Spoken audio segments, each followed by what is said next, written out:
સતગુરુ મહારાજની જય. હવે મહારાજ હા એક વાણી હા કે મારી મહેના બોલે ગઢના કાંગરે, વ્યાકરણ ની વાણી. આ દાદા નેકરણ ની વાણી છે. હા આ વાણી વિશે આપ શું કહેવા માંગો છો? બરોબર છે. બોલે કરો. હા હા આજ મારી મેના બોલે ગઢના કાંગરે ગૌ કે આજ મારી મેના રે બોલે રે ગઢને કાંગરે રે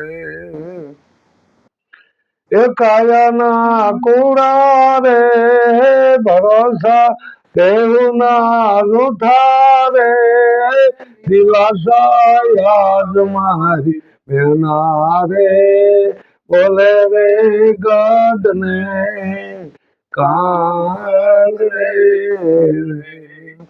આ દાદા વ્યાકરણ એવું કે કે મારી મેના બોલા ગઢને કાંગરે એટલે મેના એટલે સુતા થાય અને ગઢ નો કાંગરો એટલે મોઢું થાય. તો કે આપડે આ કાયા નો ગઢ કહેવાય. આ માથું ઊંચો ભાગ જે રહ્યો અને અહીંયા જ બોલાય. એટલે અહીંયા વાત કરી છે ઘણા એવું કે સુતા બોલે જ છે ને નક્કી કરીને બોલે. સુતા બોલે ને એ નક્કી કરીને બોલે અને જે વલણું દી કરે અને જે આ મનમુખી બોલે છે ને એ નક્કી કર્યા વિના બોલે. એટલે જ કીધું કે મારી માના બોલે ગઢને કાંગરે કે આ કાયાના જૂઠા દિલાસ આ કાયા કઈ કાયમ રહેવાની નથી એવું એમ કે છે કે કાયાના જૂઠા દિલાસા છે તો આપણે એ કાયાને પકડવાની નથી એટલે વાત કરી છે કે આ કાયા તો એક દી પડવાની છે ગમે એની છે તો પડવાની છે. રામ કૃષ્ણ જેવા હાલ્યા જ્યાં હાલ્યો જાય સંસાર. હવે રામ કૃષ્ણ જેવા હાલ્યા જાય તો હાલ્યો જાય સંસાર. આ એમના માલમાં કઈ ફેર પડતો નથી. પછી બીજી કડીમાં કીધું એવી ધરતી માગુ રે સારા શહેરની રે અને હિરલો સરે ધરતીની માય હિરલો સરે ધરતીની માય આજ મારી મેના રે બોલે રે ગઢને કાંગરે તે માગો કે હારા ને હું કીધું કે હીરો તો એમાં છે.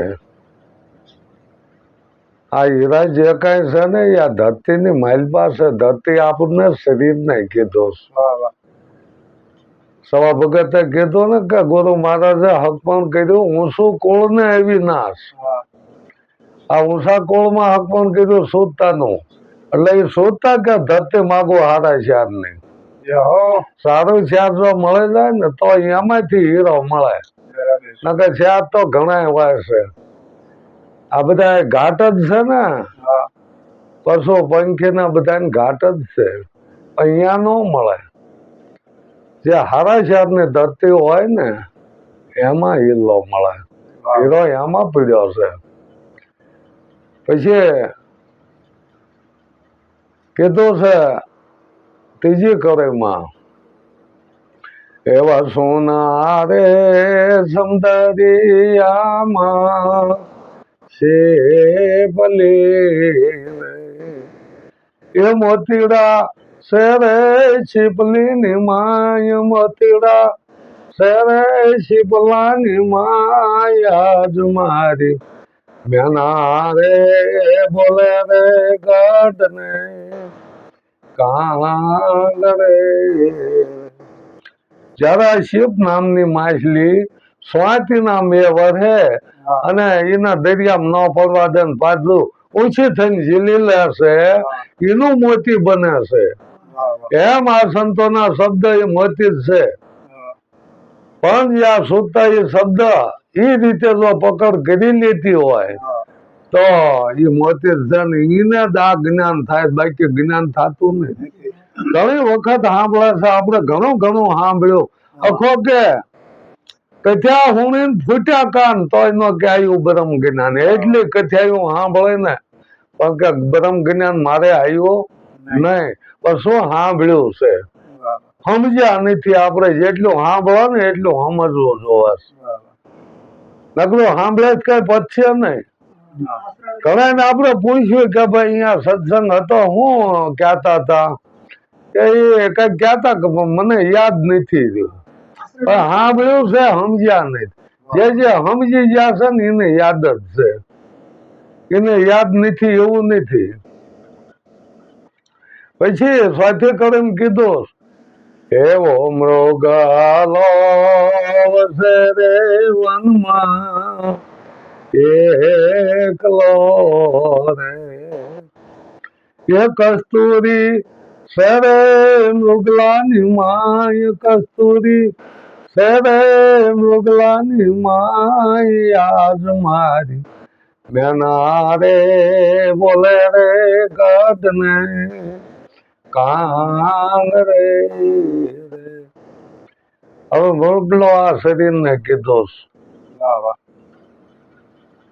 અને કસ્તુરી આપણે જે ગોતવી આત્માની ઓળખાણ કરવી છે ને એ પોતાનામાં જ છે, એ પોતે જ છે. પણ મૃગલો એ વાંચે દોડા દોડ કરી મૂકે કે ક્યાં કસ્તુરી છે. પોતે આખા જંગલમાં દોડી દોડીને મરી જાય પણ કસ્તુરી આને મળતી નથી. એમ આપણે આત્મજ્ઞાન ભગવાનને ઓળખવા ઘણા તીર્થ ધામ ફર્યા પણ ક્યાંય આપણને આત્માની ઓળખાણ ન થઈ. જ્યાં જ્યાં અહીંયા મૂર્તિઓ ફોટા જોયા આપણે. એટલે એમાં કીધું આ કઈ મૃગલાને સમજાવવાની વાત નથી, આ આપણને સમજાવવાની વાત કરી સંતોએ કે પોતાને જ સમજી જવાનું કે જે પોતે છે તું પોતે છો. એટલે જ કીધું ને કે બીજે બોલે એ બીજો નહીં. પરમેશ્વર પોતે અજ્ઞાની ના આંધળો અળગો રહીને પોતે, એ જ આપણું અજ્ઞાન છે કે પોતે છે છતાં આપણે બીજે ગોતવી. બોલે એ બીજો નહીં. ભીમો કે ભગવાન ચાર આંગળ ના છેટે આંખ ભાળા નહીં કાન. જો આપણો કાન આપણે જોવે ને તો સદગુરુ રૂપિયા સામે હરીસો જોવે, હરીસો મૂકો એટલે તરત કાન દેખાઈ જાય. આવી આ વાતો છે. આ વાતો જે સંતોએ કરી છે ને એ આ જ્ઞાન ની જ વાતો કરી, બીજી કોઈ વાત નથી કરી. વાત કરી જ્ઞાન ની જ વાત કરી છે. એટલે આપણે એની ઉપર શબ્દ સામું ધ્યાન દેવાનું છે, કોઈ બીજું ધ્યાન નહીં દેવાનું. આપણે શબ્દો સામું ધ્યાન દેવાનું છે કે આ સંતો શબ્દોમાં શું ક્યાં છે એ જ આપણે ધ્યાન દેવાનું છે. પછી નામાસણમાં શું ક્યાં છે કેવી મેના ને મેકરણ બેવું એક અને તમે જુદાનો જાણો, તમે જુદાનો જાણો યાદ મારી મેના રે બોલે રે ગાઢના કાંગ રે. હવે મેના મેકરણ એક ક્યારે થાય? આ મેકરણ દાદા નું ભજન છે. મેકરણ એમનું નામ હતું, એ ઘાટ નું નામ હતું. અને આ સુતા મેના રહીને એ એમની સુતા એમની જ છે. એટલે કીધું મેના મેકરણ એક છે. આ મેકરણ છે ને ત્યાં સુતા લાગી જાય. સુતા નામ ને વરી આ જયારે સુતા નામ ને વરી એથી ડાબુન રમણું થઈ ગયું. એક જ થઈ ગયું. શીખો એક હોય પણ બાજુ બે હોય. આપડે દેહ એક છે પણ જમણું ડાબુ કહેવાય. શિવ શક્તિ છે અહીંયા જ છે, આપણે ક્યાંય નથી ગોતવા જવાનું. શિવ શક્તિ પોતાની પાસે છે, ક્યાંય આપણે ગોતવા જવાનું નથી. અને જે કાંઈ ગોતવી છે એ પોતે છે સ્વયં નિજ, પણ એની ઓળખાણ નથી એટલે આપણે દોડવું જોવાશે. આવો તો ક્યાંથી ભગવાન આપણને મળશે? હા પૂછો એનો જવાબ. આમાં વાતો કરે વાલો જે કરે છે વાતો હાસાની હંગાતે, તો આથી બીજો આપણે ભગવાન ક્યાં ગોતશું? પૂછવીના જવાબ આપણને મળે.